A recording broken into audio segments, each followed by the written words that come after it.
At Tone Diggs, diehard Steelers fan, always have been. 340 game, playing the Ravens, 10-point favorites. How do you feel going into this thing as a Steelers fan? I just can't wait to get this godforsaken game over with. I mean, it's been a long, treacherous week waiting for this game. I know it's a lose-lose again for the Steelers. If they don't win by 40, everyone's going to talk about how worst undefeated team of all time. They still haven't played any. Bloody fucking blah. Who cares? 11-0. We'll move on to next week. I mean, they're sitting out Dobbins and Ingram so that they can have more excuses as to why it wasn't a close game. I can't wait to be done with the fucking Ravens.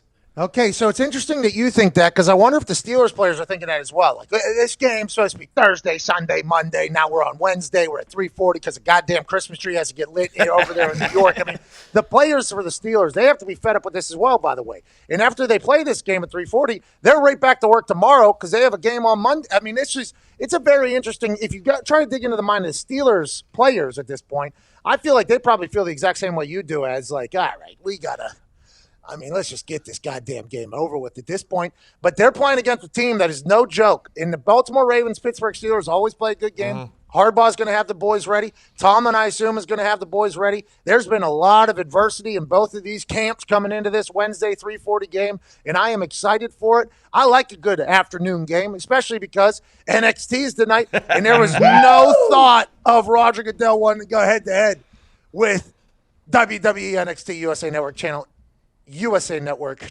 8 o'clock. 3:40 game on a Wednesday at Boston Connor. How do you feel about this? This is something I feel like is probably right down your lane here because you're never going to be a guy that's going to have a 9-to-5 job. So mid-afternoon might as well be 7 p.m. anyways. Right? I cannot wait, Pat. This 3:40 game. Oh, my God. You look fucking absurd. Hold on.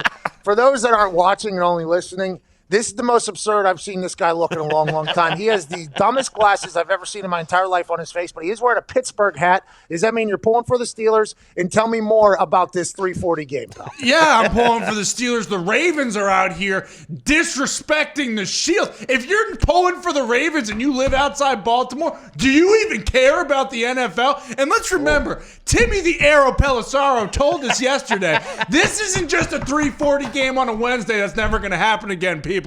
This is a test run. We might be having 3:40 Wednesday games 5 years from now. And when you're 5 years from now, 10 years from now, watching football on a Wednesday, you're going to think back to this Ravens-Steelers game. The game that you'll never forget. That was the first kickoff ever at Wednesday at a 3:40. And we're going to love every single second of it, Pat.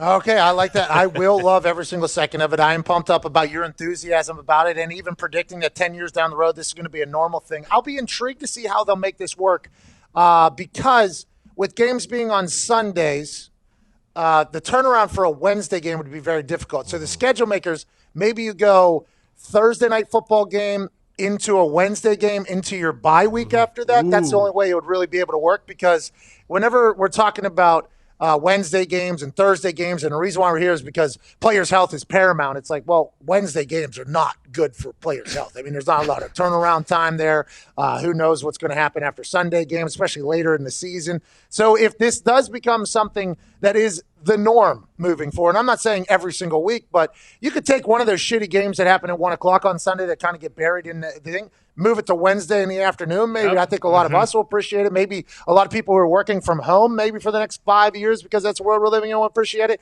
I think you're onto something a little bit, Connor. I do believe what the Arrow Pelissaro told us about the NFL, watching this, seeing how it goes, will be good. But this is a primetime game that's happening at 3:40. Oh, yeah. I don't know if the NFL is going to continue to put two top teams in their division in the middle of the week, but I'll be intrigued to see how the ratings do. And at Ty Schmidt, we know that the Baltimore Ravens have a guy that moves the needle playing quarterback over there. How do you think RG3 return to stardom is going to go? Yeah, I mean, this just feels like a Bob Griffin triple sticks kind of night. You mentioned it, 3:40 game. He loved those in Waco at Baylor. I mean, he thrived in those.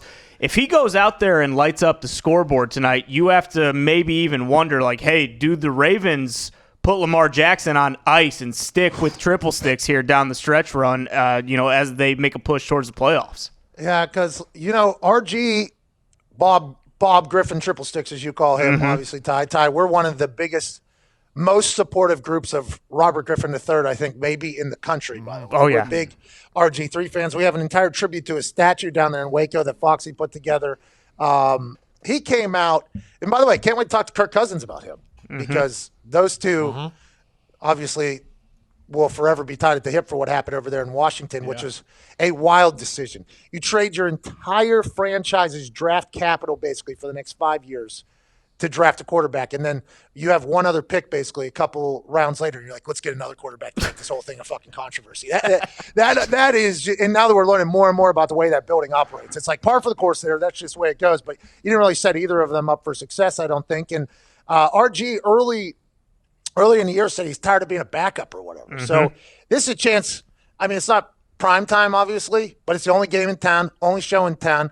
I assume it's going to do well ratings-wise. Oh, yeah. He's got 0 starting running backs. Who knows? Any other 12 players are going to be out in total. Well, I guess you add the 2 running backs. That's 14 players going to be out in total for your team, and good players as well. If he gets a win somehow, maybe they build him a statue in Baltimore, just like they have it down there in Waco, Todd. Yeah, absolutely. And, I mean, I'm sure we'll get into it a little bit later, but it seems like his over-under totals are criminally low. I mean, I really do think Bob Griffin 666 is going to go out there tonight and surprise some people with, limited weapons. Zito, why don't you pull that up there? The over-under for Robert Griffin III's passing yards is 165.5 yards. Jeez. Now, that is like a high school number there. That is this is just like 36.5 for that Broncos-Saints game, where if you see the over-under for points at 36.5 in an NFL game, you have to bet the over just out of respect for the goddamn league.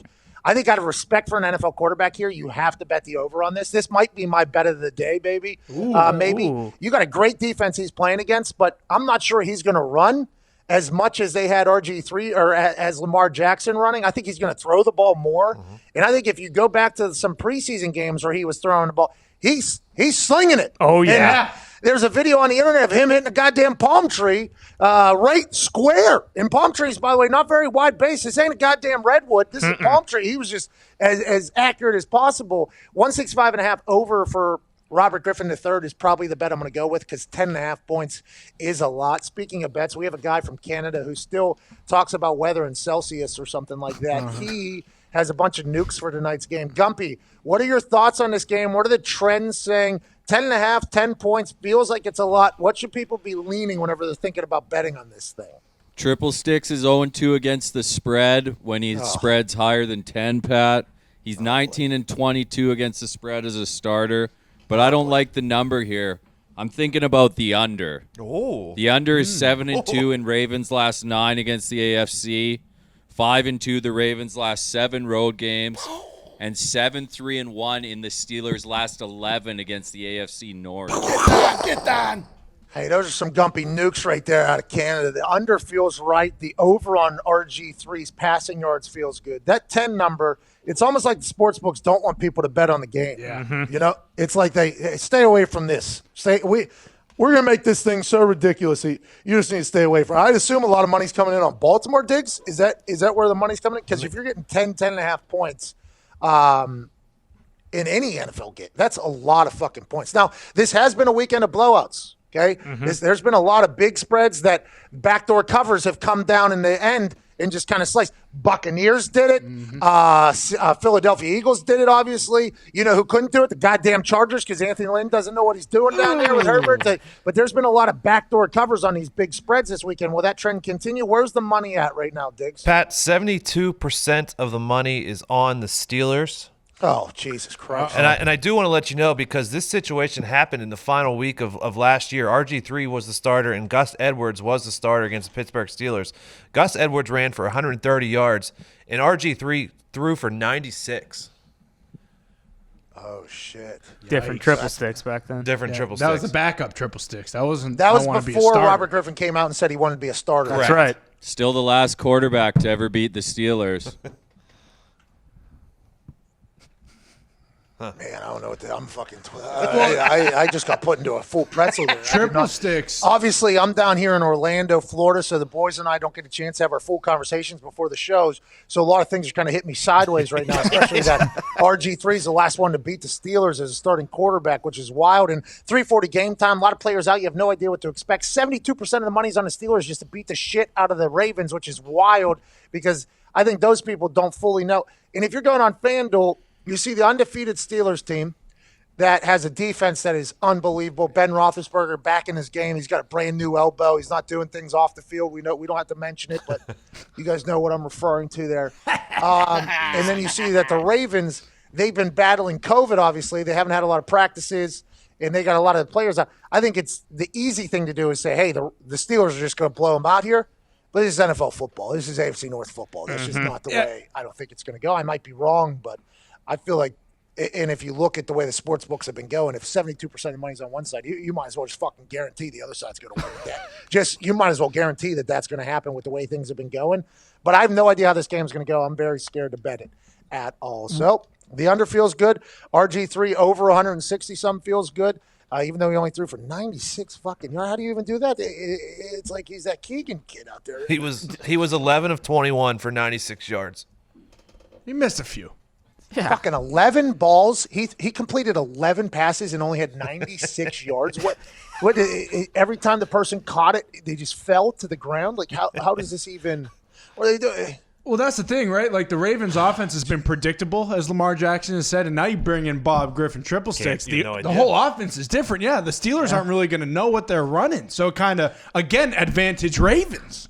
Well, I think the big thing, too, if we go back to our conversation with T.J. Watt, T.J. Watt is the leader of that defense. We were told that by Bob Spokane, too, who, brings the wood at linebacker. Bobby. Bob, he's a good guy, good conversation, massive neck. Just you can tell that he is trying to potentially break helmets with his head whenever he's tackling people with how much he does his neck and everything like that. T.J. Watt told us whenever he was on the show that some nights he sits at home with his eyes closed and just listens to the game. Listens to the quarterback, his cadence, so he can get a good jump. Listens to the audibles, and Bob Spokane said during games, TJ's even like, "Hey, do this. This is going to happen. This is going to go here," and it has been working for that Steelers defense. Unbelievable defense. But with Bob, to your guys' point, there ain't no goddamn games to listen to from Bob Griffin. There is no audibles you've heard him say. Now, granted, Lamar might be doing a thing, but the predictable offense is no longer as predictable because I don't think any of us have a clue what the fuck old Bob Griffin's going to do tonight. I don't think any of us know, but I got faith in the guy. He has a statue for a goddamn reason.